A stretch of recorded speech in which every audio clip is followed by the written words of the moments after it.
Well, good day, everyone, wherever you are, and welcome to our webinar, Operationalizing the Framework, Getting Management to Understand Cybersecurity. I'm your host, Todd Stone. Today's presenters are Craig Jackson. Craig is a program director at Indiana University Center for Applied Cybersecurity Research and the architect of the Trusted CI Framework Implementation Guide, and Research SOC Deputy Director Susan Sanz. To start our webinar, Craig will provide us with an overview of the implementation guide, but first, let's take care of some housekeeping details. For this webinar, all attendees are on mute. That doesn't mean we don't want to hear from you, though. Please feel free to ask your questions using the Q&A feature on your Zoom control panel. We'll address those questions once we get to the discussion and fireside chat portion of the webinar, and we should have some additional time for Q&A afterwards, depending on how things go. This webinar is being recorded, and the recording and slides will also be made available on the Research SOC website. You need to give us a few days to get those processed and posted. This webinar is presented by the Research SOC, the National Science Foundation Security Operations Center for Research. There's more information about the Research SOC at researchsoc.iu.edu. With that, let's bring on our first presenter. Craig, take it away. Thanks a lot, Todd, and thanks for having me. I'm going to try to share my slides here. Just have a few. Can you let me know if those are visible? Yes, we can see your slides. Great. So again, thank you, Craig Jackson. I'm going to talk to you about cybersecurity programs that work, and specifically the Trusted CI Framework. I just have a handful of slides, and then we'll get we'll get into that discussion with Susan. Todd mentioned the Trusted CI Framework Implementation Guide. And I'll get to that in a second, but the Trusted CI Framework is something bigger. It is a really foundational framework designed to help organizations put the things in place that they need to do cybersecurity effectively and sanely. So this structure focuses on foundational decisions and focuses on these four pillars of mission alignment, governance, resources, and controls. This is not yet another long list of technical requirements. This is categorically different from a lot of other cybersecurity guidance and frameworks out there. If you want to see that core, that main structure of the framework, this is an image of the one pager that captures these four pillars and the 16 musts or requirements that go along with it. There's a URL there, trustci.org/framework/M1P if you want to grab that just single page thing. An important part of the Trusted CI Framework is its focus on cybersecurity programs.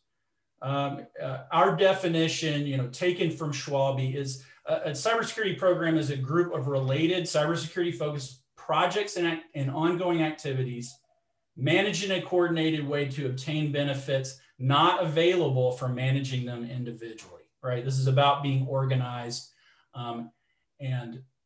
The one way that we think about it is a cybersecurity program is like an organ. It's like a heart or a liver or kidneys or what have you that lives as part of your organization through its life cycle. So emphasis here, a cybersecurity program is not a plan. A program is something you're actually doing. It's not a project. Projects have a beginning, middle, and end, and you're done. And it's not just it's not a set of controls or lists of things that you're doing. There are control sets like the CIS controls, the control set you see in the NIST cybersecurity framework, 853, and so on. The Trust CI framework is designed to complement those by addressing these core programmatics.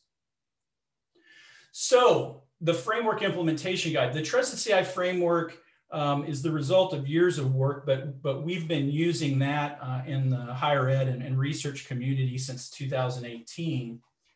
just on March 1st of this year, we published this framework implementation guide for research cyber infrastructure operators. If you want to see this, go to trustedci.org/framework. On that page, you'll see a green button. Hit the green button. This guide gives research organizations a community-tailored head start in using the Trusted CI framework, choosing known good paths and avoiding some of the problematic ones. The guide has roadmaps, clear implementation guidance steps for establishing mature cybersecurity programs. Again, we highlight common challenges in cybersecurity, as well as specific challenges we often see in the research community.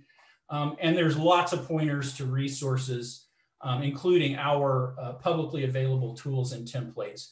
Some of those are just really good general cybersecurity resources, and some of them are very specific things that have been designed for or worked really well to support science. And something I want to highlight here is that the framework implementation guide was not just built by me. We had a very experienced multi-institutional team working on this. And the guide was vetted by the Framework Advisory Board that really represents the diversity of our community. And there's an acknowledgement slide later if you want to see a lot of the people who contributed to this. Instead of giving you a full tour, in part because I can't wait to talk to Susan, I'll just give you a few ideas about getting started. If this webinar, if this thing piques your interest, sounds like it might fill a gap for you, here's a few ideas.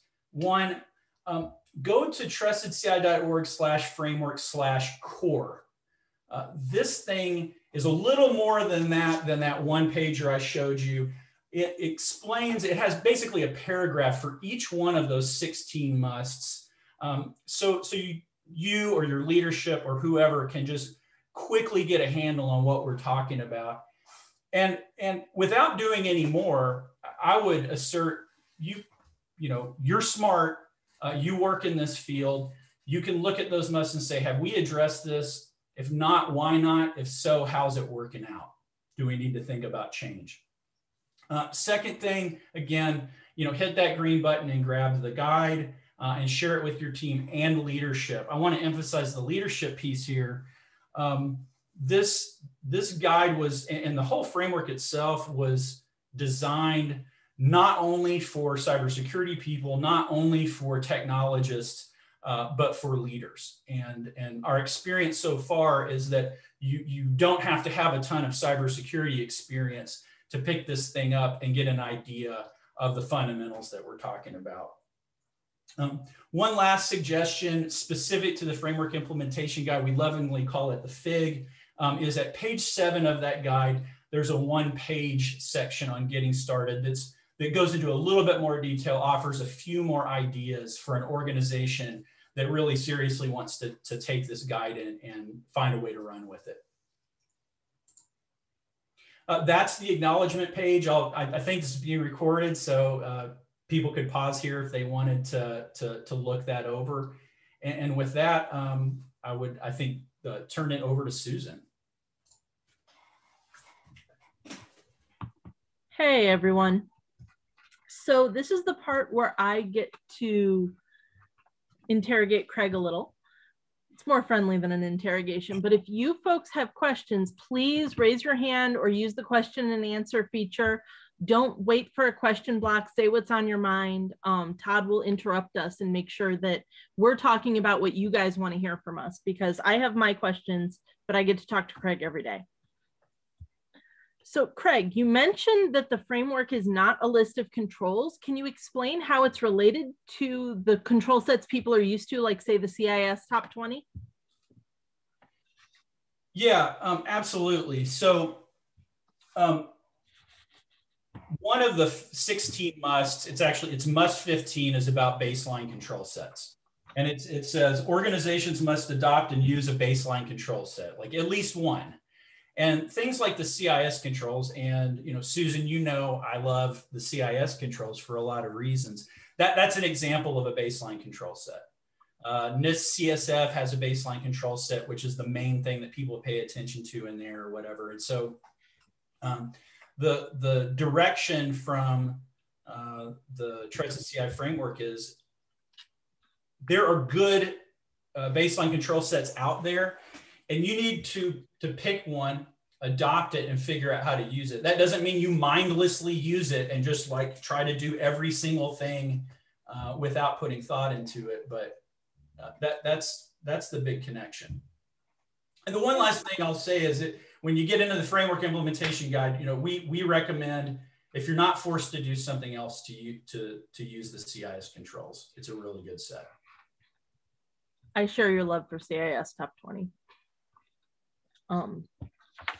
Okay, so sometimes I find when we're doing consulting and outreach activities that leaders, especially non-technical, really senior leadership, want to jump into seeing controls implemented, especially the things they've heard of, red team assessments and deep code inspection, and put off having a program for, you know, somewhere down the line or when we have more resources. What would you say to those people?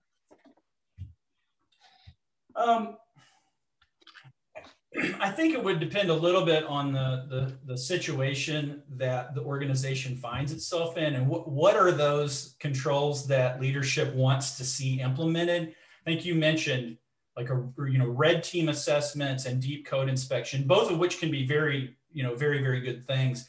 They don't sound as fundamental must do as some other security controls. So it would kind of depend on which ones they're calling for. If I heard leadership saying we have to get two-factor authentication in place, I would say yes, absolutely.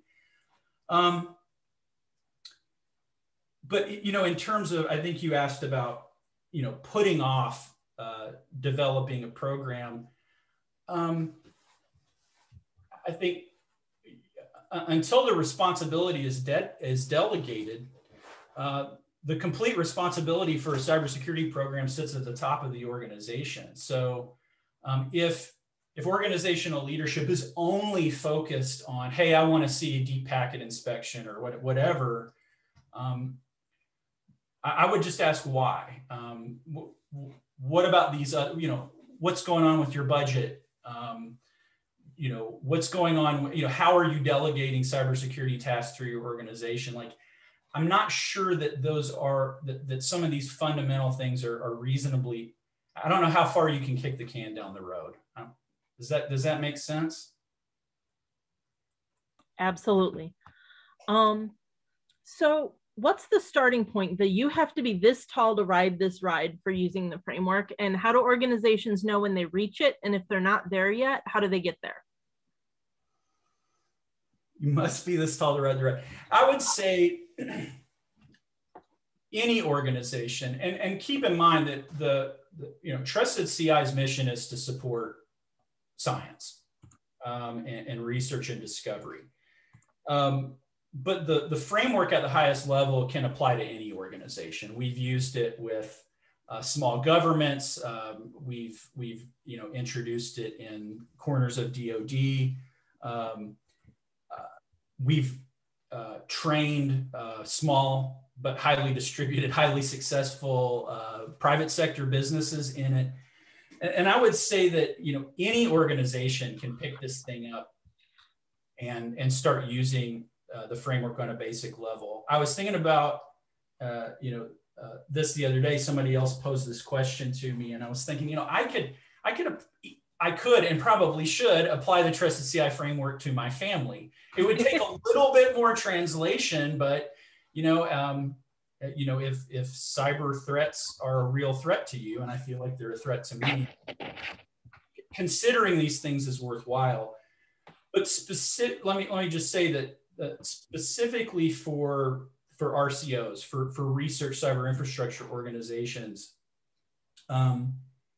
there's a topic, and we touch on this a lot in the FIG, in the guide we just published, is many research organizations are groups or units that have some sort of parent organization. That's really obvious when you've got like a research computing center that's part of an R1 school or something, but there's all kinds of relationships where there's some parent parenting going on. And whether the unit, whether that smaller group should formalize, like seriously formalize a cybersecurity program of its own takes a little bit of judgment. Another kind of organization that we see, right, are collaborations or virtual organizations, VOs. In the FIG, Appendix A, I think it's only one page, but it specifically is about this. If you're a unit of a bigger organization, or you have some kind of parent organization, or you're a collaboration, what are the kind of things that you would consider in deciding? Of course, you need to care about cybersecurity, but do we need to formalize our program at this unit or collab level? So I guess I would say, you know, in summary, everybody's tall enough, but then you get into the weeds of the complexity of our community, and you know, there's some judgment calls to be made. Okay, speaking of judgment calls, one of the framework's musts is budget. Can you talk about that a little? How does a science organization when they've budgeted enough? How does the science organization know when they've budgeted enough? So this is a topic we definitely cover in Must 11, which is about adequate resources, and Must 12, which is specifically that budget one. First, let me say that I think there's another chapter about risk acceptance, which can be kind of a hairy concept, and we're trying to be fundamental and not like confuse people with a bunch of fancy terms. But one of the most fundamental acts of risk assessment in cybersecurity that everybody has to make is when to say enough is enough, spending resources, all kinds of resources, money, people's time, social capital, functionality, right? Spending that stuff on cybersecurity, that's an act of risk assessment, because you can't rid of all cybersecurity risk. You could spend forever, right? But I just want to acknowledge that this is a big leadership decision. The framework implementation guide, especially chapters 11 and 12 in the common challenges, go into this. So there's about 6 or 7 pages people could read and see the team's best thoughts on this topic. But more generally, there's something about the question. I think the way you asked it, when have you spent enough, that based on my experience working with the research community, I'm not sure that's the case. I definitely don't think that's the first question that needs to be asked, because what we've seen from the community benchmarking survey, what I think Trusted CI's experience is in conducting dozens of engagements with the community, is that there is a lot of variation from research organization to research organization in terms of cybersecurity maturity, in terms of spending. Before I worry about have we spent enough, I think there's some other fundamental questions like, do you know what you're spending on cybersecurity? That's actually the budget chapter. That's really what it's about, is saying you need to spend something, and you need to know what that is. You need to be able to identify a budget. Do you know what your cybersecurity obligations are beyond your own natural sense of wanting to protect your science mission? Like the stakeholder requirements, laws, and stuff like that, those can drive spending too. Do you really know what information assets that you have, where they are? Do you know what information assets, data flows, and stuff that are coming through your organization? Like, those are really fundamental things that I think would drive the question around spending. I like that you jumped right into one of my next questions, which was, What about organizations that think cybersecurity will just happen because they have an IT budget, and cybersecurity kind of sounds like an IT thing? Ooh, I mean, I question these days, Susan. I question: are there really organizations that does that really represent how anybody really thinks about this? Sadly, I'm working with one right now. Okay. Their leadership really doesn't want cybersecurity to be its own line item. It's just been assumed to be part of the IT budget thus far.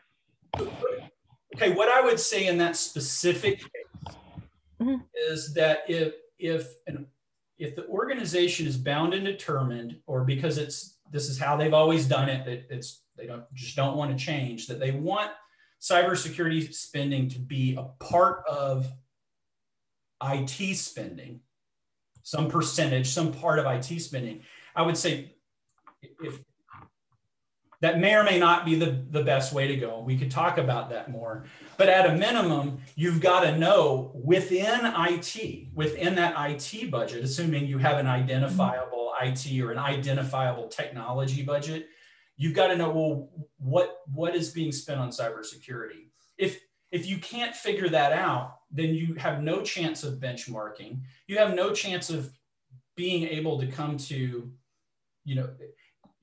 you cannot do the due diligence to make the decision to say, well, we've spent enough now.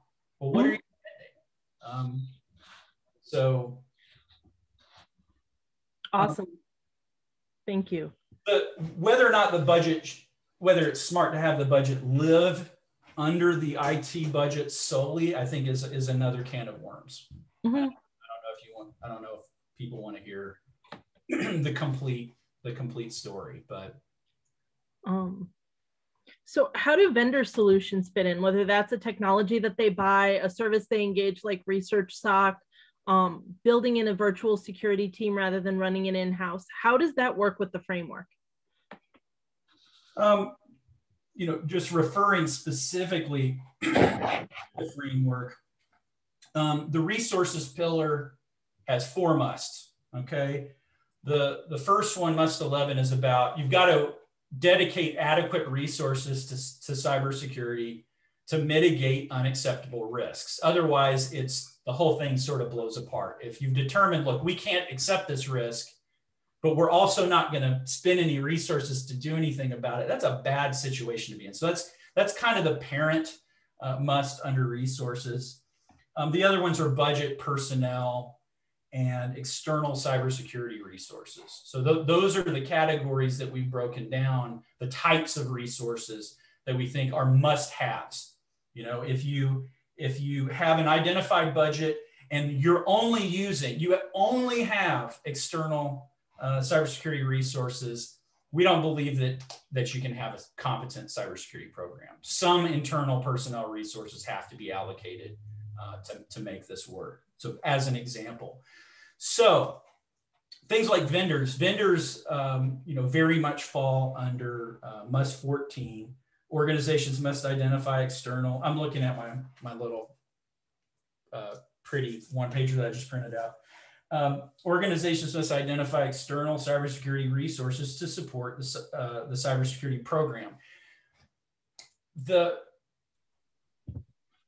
There are great external resources of all different kinds, Research SOC being one of them, all kinds of vendors being others, consultants, whatever, people who supply tools and technologies for cybersecurity, information sharing groups, REN ISAC, the list goes on. There's good ones, there's bad ones, and in between. Like there's amazing stuff, there's snake oil. And so, thought has to go in, and vetting has to go into how much you spend on those and which ones you choose. But you'll know, from our perspective, external cybersecurity resources are a must. Like I don't believe, and I don't think my colleagues and the people who've worked in this field for a long time believe that any organization can kind of just go it alone. As you point out, Susan, very often the attackers, share a lot, and think of themselves as a community, and we certainly need to as well.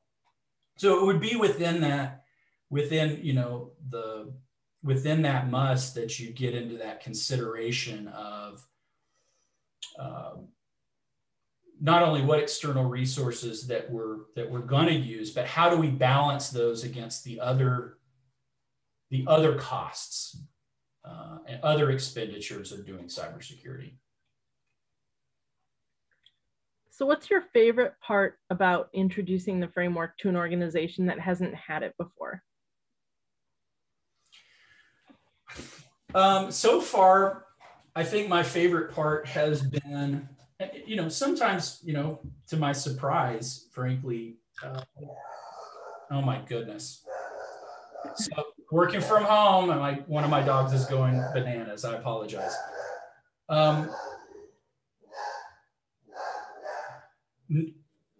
Not the most effective security control, I can tell you. She's only vicious when the doors are closed. So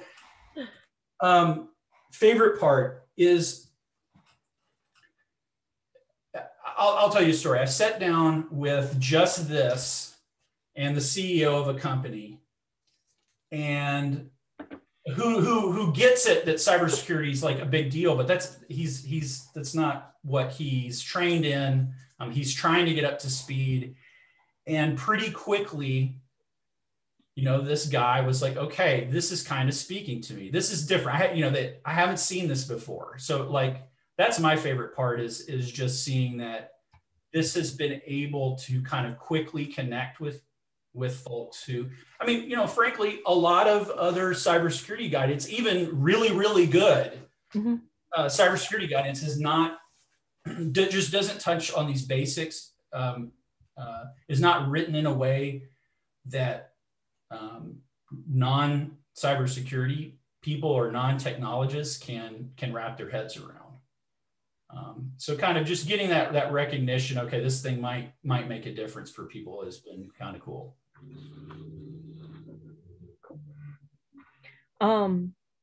That rolls us into, there's this huge emphasis on leadership, budget, and policy.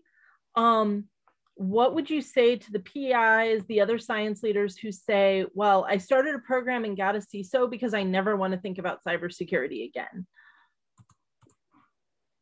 Well, first I would say that I sympathize, right? If this wasn't such a big problem, I'd be happy to work on a more tractable problem like climate change or something. But I feel for leaders of any kind, because it's such a weird problem. There's not a lot of other parts of doing business or doing science, getting things done in this world where, normal old people who are not law enforcement, who are not counterintelligence or whatever, are told, look, you're going to be attacked by criminals and maybe even nation states, and they're going to try to mess with your stuff like every day. And you better do the best you can to fight them off. That's just weird. And absolutely, I think everybody every organization kind of needs to do at least its reasonable part of fighting this fight, even though we can't fight back, but defending this fight. If there were organizational leaders who I think your question was more like, I've named a CISO, so I don't have to deal with this anymore. There's a more nuanced answer here. Must 5 says organizations must involve leadership in cybersecurity decision-making. That does not mean that organizational leaders have to be part of every single frickin' decision, right? But they have to remain involved. And that's for a few reasons. One, senior leaders are ultimately responsible for the success or failure of their organization. It's just sort of a principle that's built into our society, not even just on a legal level, but very much at a policy level. in most corners of our society. If cybersecurity threats were really de minimis, like were really, really small, if the threat to the science enterprise was really small, then maybe you could do a kind of fire and forget delegation. Like, I'm just going to delegate, it's like if I'm going to delegate emptying the dishwasher to my 5-year-old, it might not happen perfect, but there's just not a ton of risk to the kid, to the family, to the household.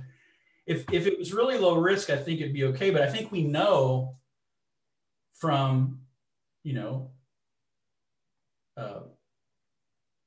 and I think probably a lot of people know listening that it's just not the case. The risk is not trivial.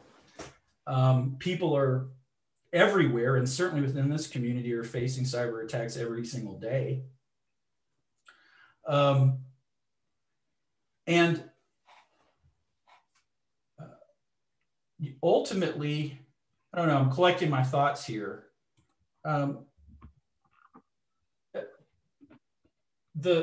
think you hire a CISO for the same reason that you hire a doctor or a lawyer. Now, I'm a lawyer, so I will talk about doctors.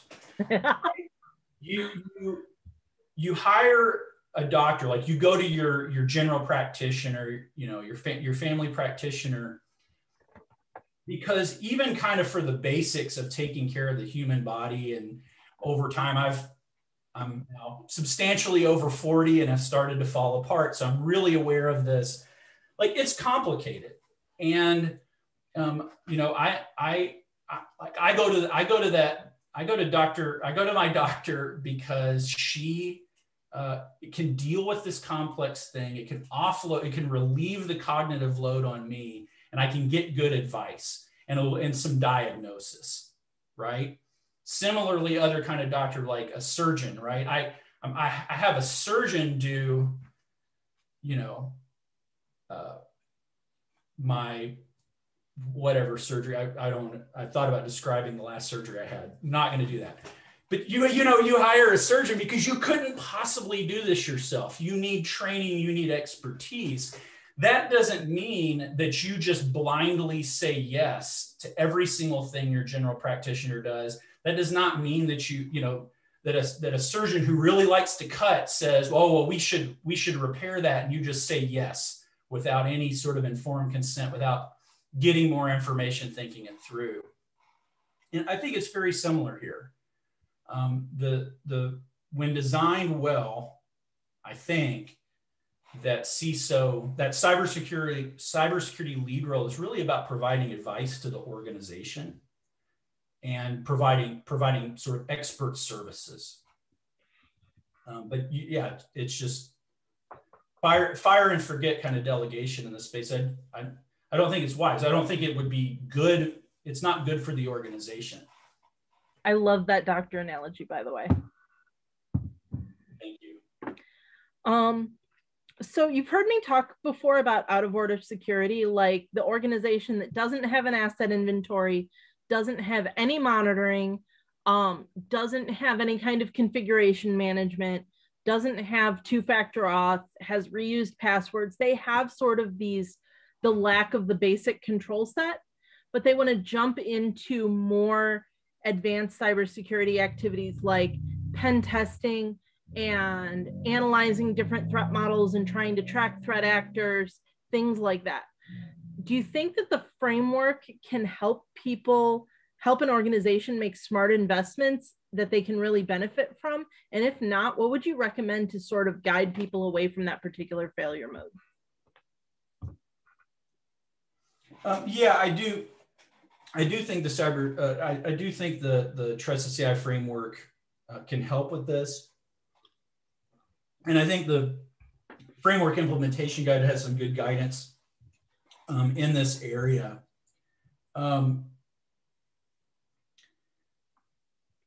First off, a number of the things you rattled off, you would clearly call, these are cybersecurity controls. Mm-hmm. And going back, we mentioned this earlier, MUS 15 is about adopting and using a baseline control set. or sets. Some places are going to need sets because they're going to have some corner of what they're doing that needs a different level of control or type of control.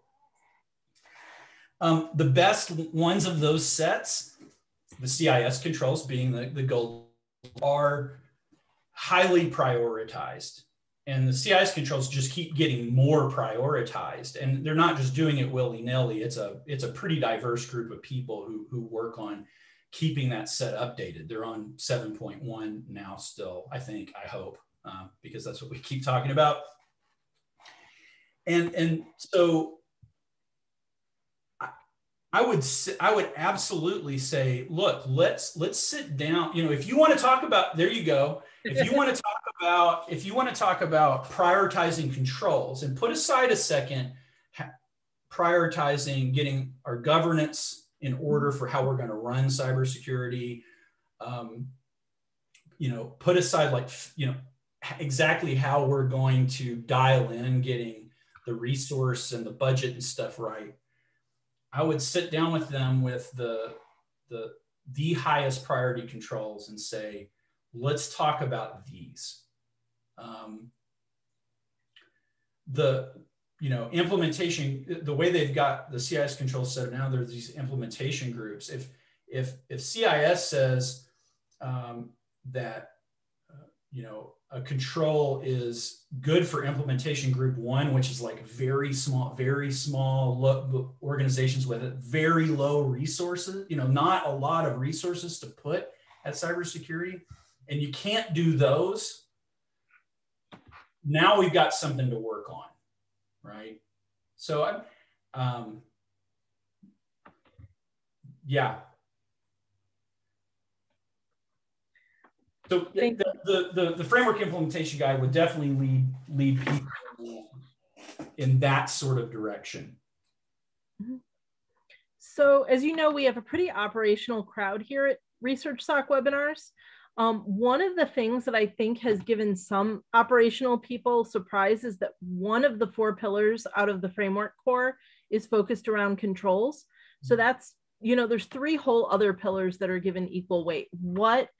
Why is that good and useful? And are there situations where that's not a great way to focus? So why is that good and useful? And at a really simple level, the other 3 pillars, mission alignment, governance, and resources, are the foundational things that you need to make the controls, to do controls in a way that's sane or makes sense. I'm going to give you another metaphor, but I've got to credit Rance and Ricks with this one. So the controls are like, you know, where the rubber meets the road when it comes to security. And I think that's part of why people focus on them.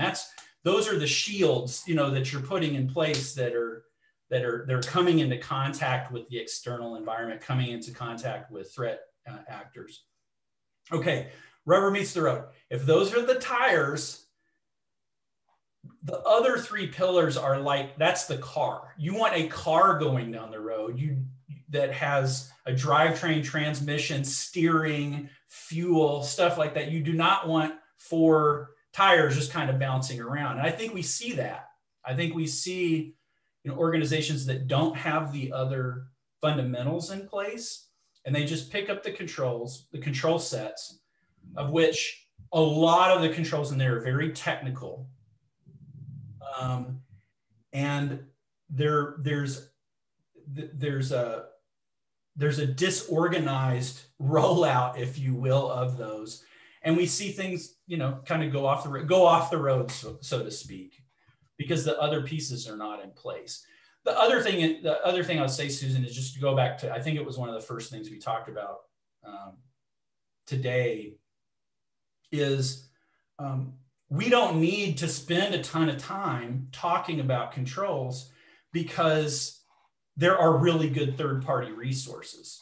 If there was no CIS, if Australia hadn't done as much as they've done with evidence-based, you know, control sets, if we didn't have these good things out there, then maybe we would come up with our own big list of controls. But we've got good things and we need to be using them. And frankly, we need to be providing feedback back into the communities like CIS, very community or bigger community oriented thing. You know, getting our voices into that space to influence the, you know, how those tools evolve. Awesome. We have our first audience question. Rick Wagner asks, is there a simple tracker for the musts? Great question. About a week before we had the framework implementation guide come out, I feel like even internally, people started asking that question a lot. Okay, how do we track this thing? The short and honest answer right now is no, there is not.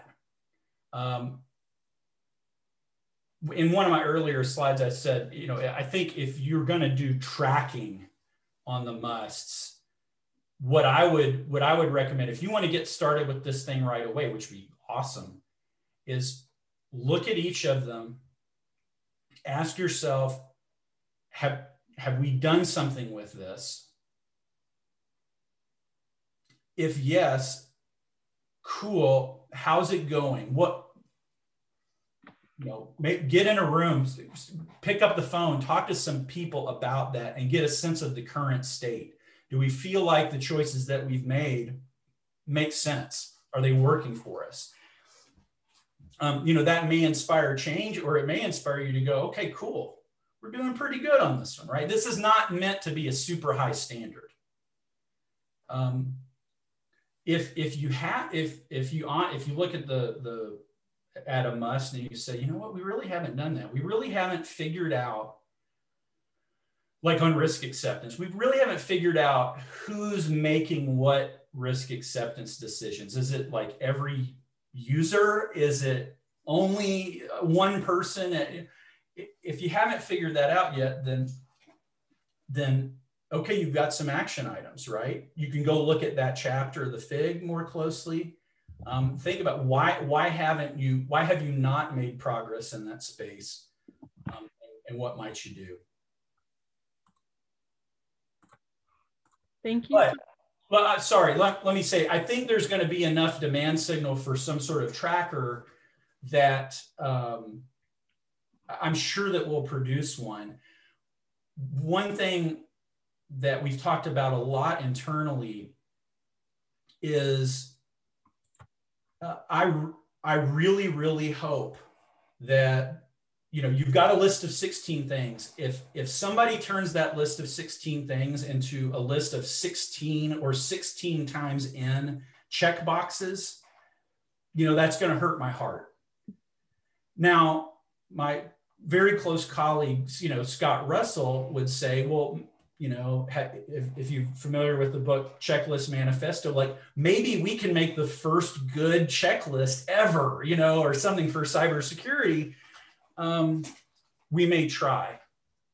And the last thing I'll say on this is, you know, we're busy folks. So if people, I think it was Rick, you know, if people out there really want to see that, if you guys call for additional tools, templates, and stuff like that, that helps us get support from our leadership to go create these things. I said that was the last thing. There's still one more. We do have a CIS implementation, decision and implementation tracking tool. So if you go to TrustCI Framework, trustci.org/framework, one of the sub-nav pages is tools and templates.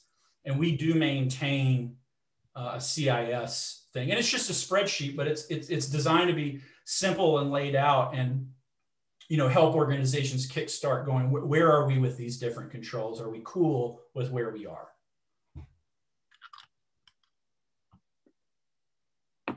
Okay, thank you so much. So any more audience questions? Because I have a couple more, but I'd rather speak to what you guys are most interested in.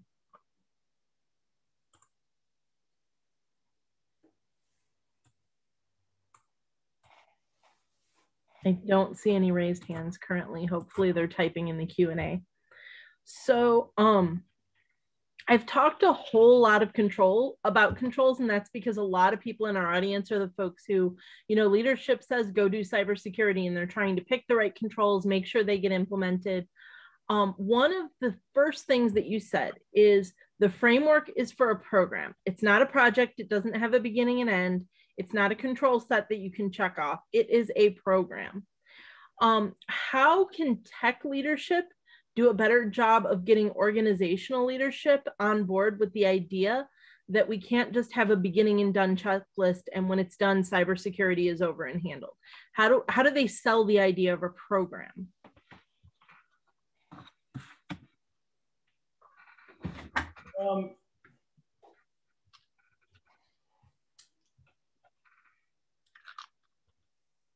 It's a tough question, because, in part because I live in this world. I see cybersecurity as a, similar to other areas where organizations need to systematically deal with risk, that, it's just one of those things. It's not going to go away.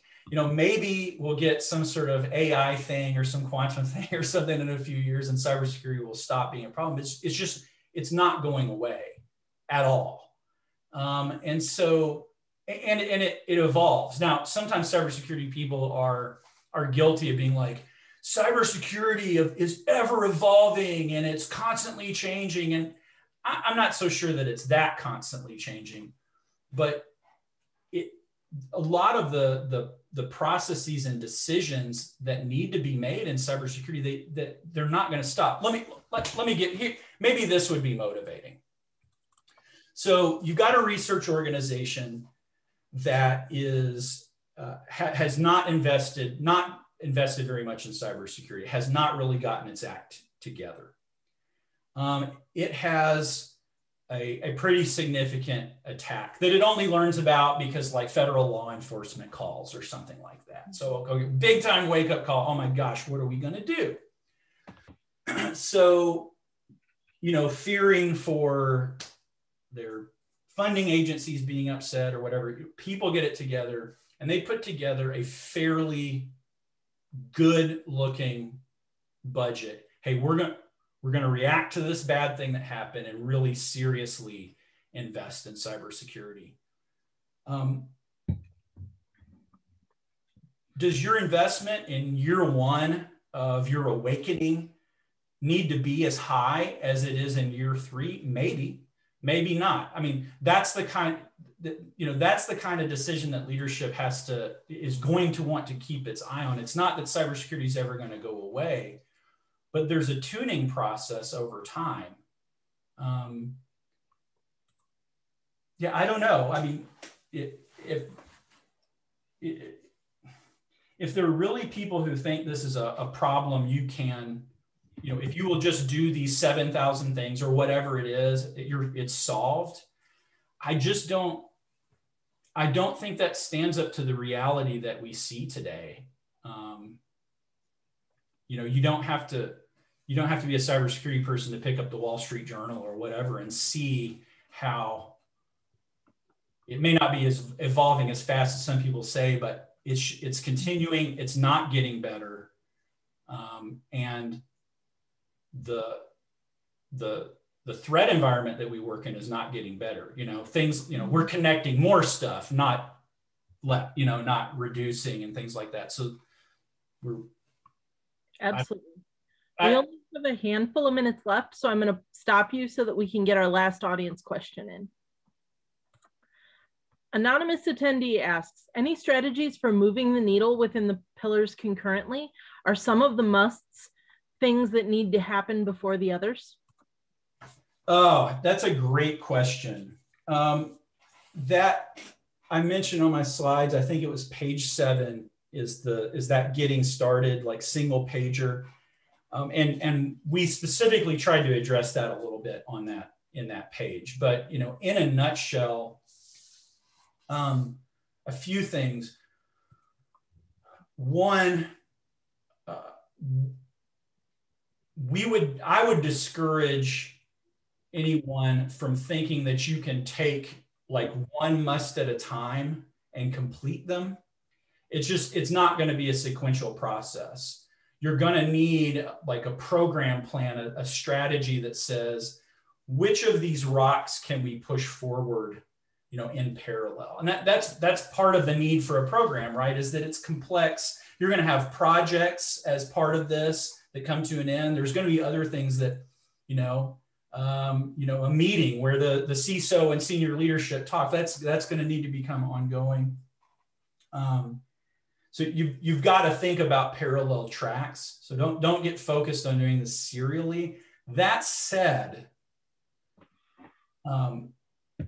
I would strongly encourage folks, and I think we put this in the chapter, you cannot ignore the mission alignment pillar ever, right? If philosophically, right, that the whole point of cybersecurity is to enable the mission. The whole point of cybersecurity in science is to enable science, to keep it going, right? So we can trust the data so the instrument is working when we need it to work. So, you know, those things warrant early attention for sure. One last thing I will say, and I think this goes back a little bit to some of Susan's other questions about controls. We'll come back to controls a little bit. Is, you know, if you're just being pummeled with attacks or semi-successful attacks that are draining, you know, the blood out of you slowly, doing some triage and getting some really core controls, really core policies and things in place in a hurry, I don't think that's a bad idea. You know, I think in some cases you may want to, you know, focus on incident response, focus on stopping the bleeding, and then pivot to mission alignment and the other spaces. Thank you so much.